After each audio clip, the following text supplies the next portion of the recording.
एक बार फिर से स्वागत है आपका हमारे चैनल पे। और आज हम इस वीडियो में जो चर्चा करने वाले हैं वो करेंगे एनसीएफ 2005 पे। ठीक है, जितने भी तरह के क्वेश्चंस यहाँ से बन सकते हैं वो सारे पॉइंट्स जो है मैंने अपनी इस नोट्स में लिखे हुए हैं। तो ये वीडियो आपको अगर पसंद आए तो लाइक ज़रूर करना, और चैनल को सब्सक्राइब नहीं किया तो ज़रूर कर लें, ताकि जब जब हम ऐसी वीडियोस डालें आपको नोटिफिकेशन मिलता रहे।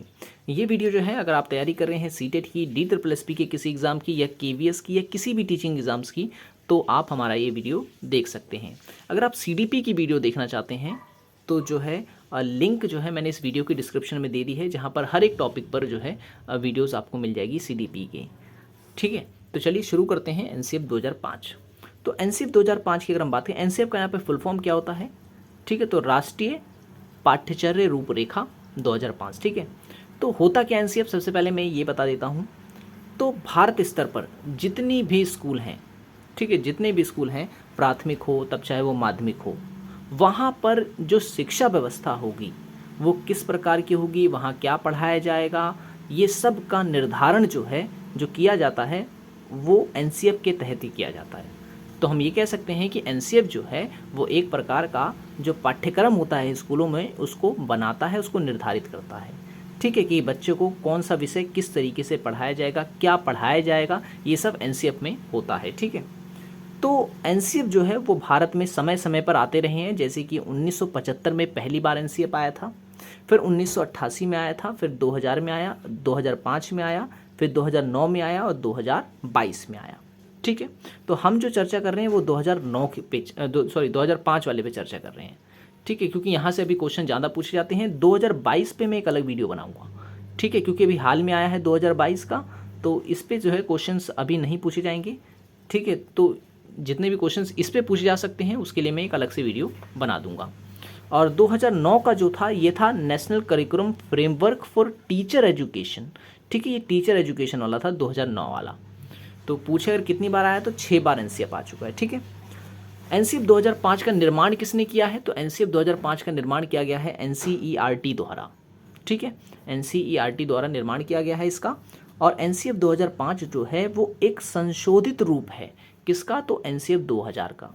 ठीक है, एनसीएफ 2000 जो है इसी में ही थोड़ा सा बदलाव करके एनसीएफ 2005 को बनाया गया है। और ये बदलाव जो है 14 से 19 जुलाई 2004 के मध्य जो है किया गया था। और एनसीएफ 2005 के निर्माण का जो आधार है वो 1993 का शिक्षा बिना बोझ के जो प्रस्ताव था उस पर आधारित है। ठीक है ना, इसका निर्माण का आधार जो है वो यही है। एनसीएफ 2005 के निर्माण के लिए जो है एक कमेटी बनाई गई थी, जिसके अध्यक्ष जो थे वो थे प्रोफेसर यशपाल। ठीक है, प्रोफेसर यशपाल जो थे वो अध्यक्ष थे एनसीएफ 2005 की के निर्माण समिति के। और इस समिति के साथ साथ 21 राष्ट्रीय फोकस समूह भी जो थे वो इसके हिस्सा थे। ठीक है, इसका हिस्सा थे। और एनसीएफ 2005 दस्तावेज जो है, इसकी अगर आरंभ की बात करें, इसकी शुरुआत की बात करें, तो इसकी शुरुआत होती है रविंद्रनाथ टैगोर जी के निबंध सभ्यता एवं प्रगति से। ठीक है, सभ्यता एवं प्रगति से। तो ये भी एग्जाम में पूछा गया है, तो ये आपको याद रखना है। ठीक है, अब बात कर लेते हैं एनसीएफ के 5 प्रमुख सिद्धांतों की।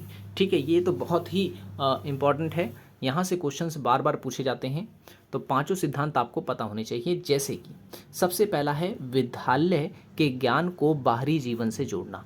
इसका मतलब ये हुआ कि एनसीएफ 2005 ये मान के चलता है कि जो बच्चों को विद्यालयों में शिक्षा दी जा रही है वो शिक्षा उनके दैनिक जीवन से जोड़ कर बताई जाए, उनके बाहरी जीवन से उसको जोड़ा जाए, ताकि वो जो है शिक्षा के महत्व को समझ सके और शिक्षा उसके लिए एक रुचि का विषय बन सके। ठीक है, तो यहाँ पर बात की गई है कि विद्यालय का जो ज्ञान है उसको बाहरी जीवन से जोड़ने की। दूसरा, ये देखा गया कि शिक्षा में रटन प्रणाली जो है वो जोरों पे है। ठीक है, बच्चों को जो है रटाया जाता है, कोई भी विषय हो उसे रटाया जाता है। तो एनसीएफ 2005 में कोशिश की गई कि जो पाठ्यक्रम होगा उसमें रटने वाली जो प्रथा है उसको ख़त्म करना है।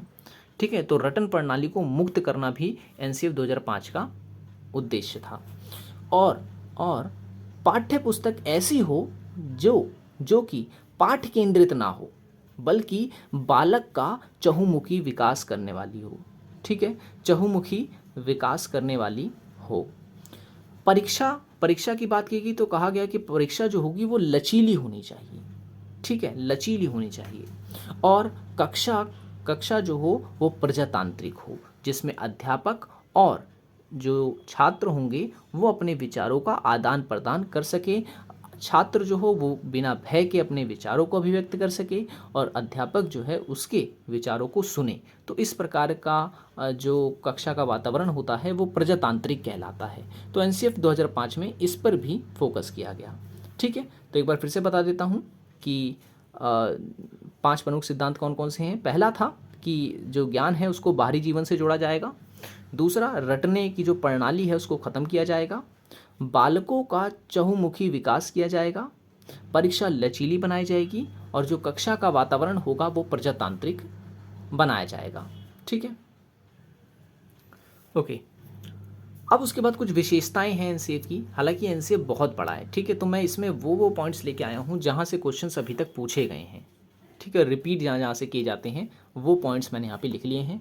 तो एनसीएफ 2005 की पहली विशेषता ये है कि इस पाठ्यचर्या के अंतर्गत जो है संपूर्ण देश में 10+2+3 की शिक्षा व्यवस्था की गई थी, ठीक है, 10+2+3 की शिक्षा व्यवस्था की गई थी। लेकिन अब नई शिक्षा नीति आ गई है तो इसमें जो है ये बदल दिया गया है और इसी कारण जो है नई शिक्षा नीति को देखकर ही एनसीएफ 2022 तैयार किया गया है, ठीक है, जिस पे मैं आगे वीडियो बनाऊंगा। अगली जो विशेषता है उसकी वो ये है कि राष्ट्रीय पाठ्यक्रम में रूपरेखा की मुख्य विशेषता जो थी वो ये थी कि लर्निंग विदाउट बर्डन लाना, ठीक है, लर्निंग विदाउट बर्डन लाना। इसका मतलब ये हुआ कि जो छात्र होते हैं उनके ऊपर जो शिक्षा का दबाव होता है उसको ख़त्म करना, ठीक है। और एनसीएफ 2005 में त्रिभाषी सूत्र पर बल दिया गया, ये भी बहुत इंपॉर्टेंट है, यहाँ से बहुत बार क्वेश्चन पूछा गया है, ठीक है। एनसीएफ में त्रिभाषी सूत्र पर बल दिया गया कि 3 भाषा को महत्व दिया गया, मातृभाषा, राष्ट्रभाषा और अंग्रेजी भाषा, ठीक है। तो इनको प्रमुखता दी गई है। त्रिभाषा सूत्र का याद रखना है आपको, एग्जाम में बहुत पूछा जाता है त्रिभाषा सूत्र। एनसीएफ 2005 के अंतर्गत जो है वो दूसरे उद्देश्य के रूप में ज्ञान की प्रकृति एवं बालक के सीखने की क्षमता उसकी अधिगम प्रणाली एवं स्तर के अनुरूप होनी चाहिए, ठीक है। इसमें बात क्या की गई, इसमें बात की गई कि दूसरे उद्देश्य के रूप में ज्ञान की प्रकृति एवं बालक के सीखने की क्षमता जो है उसकी अधिगम प्रणाली एवं स्तर के अनुरूप होनी चाहिए, यानी बच्चे के इंटरेस्ट के अनुसार जो है उसकी लर्निंग होनी चाहिए, ठीक है, जो उसका इंटरेस्ट हो उस हिसाब से उसको जो है पढ़ाया जाए। अब क्वेश्चन ये अगर पूछ लेता है कि हमें एनसीएफ की आवश्यकता होती क्यों है, ठीक है। अब इसमें भी क्वेश्चंस कई प्रकार के घुमा के बन सकते हैं। तो पहला मैंने ये लिखा है कि जो एनसीएफ की आवश्यकता हमें इसलिए है क्योंकि जो पूर्व में प्रचलित पाठ्यक्रम था वो काफ़ी संकुचित था। संकुचित का मतलब ये है कि बहुत ही कम था, उसमें उस तरह की नॉलेज नहीं थी जो कि वर्तमान में छात्रों को चाहिए होती है, ठीक है। इस कारण एनसीएफ की आवश्यकता महसूस हुई। अगला जो है प्रचलित पाठ्यक्रम में केवल पुस्तकीय व सैद्धांतिक ज्ञान पर बल दिया गया, ठीक है। पुस्तकीय एवं सैद्धांतिक ज्ञान का मतलब ये है सिर्फ और सिर्फ थ्योरी उन्हें बताई जाती थी, बस किताब रटवा दी, यही पढ़ाई हो गई उनकी, ठीक है। तो एनसीएफ में इसी चीज़ को बदलने के लिए जो है एनसीएफ की आवश्यकता महसूस हुई। रटन प्रणाली का बहुत ही तेज़ी से प्रचलन था, ठीक है, आप भी पूरी तरह से इसे ख़त्म नहीं कर पाए हैं, ठीक है। रटन प्रणाली, रटने की प्रथा आज भी आप देखेंगे बड़े बड़े स्कूलों में रटने की प्रणाली ही चलती है। तो इसको ख़त्म करने के लिए जो है एनसीएफ लाने की आवश्यकता महसूस हुई। और प्रचलित पाठ्यक्रम जो है परीक्षा केंद्रित होना चाहिए,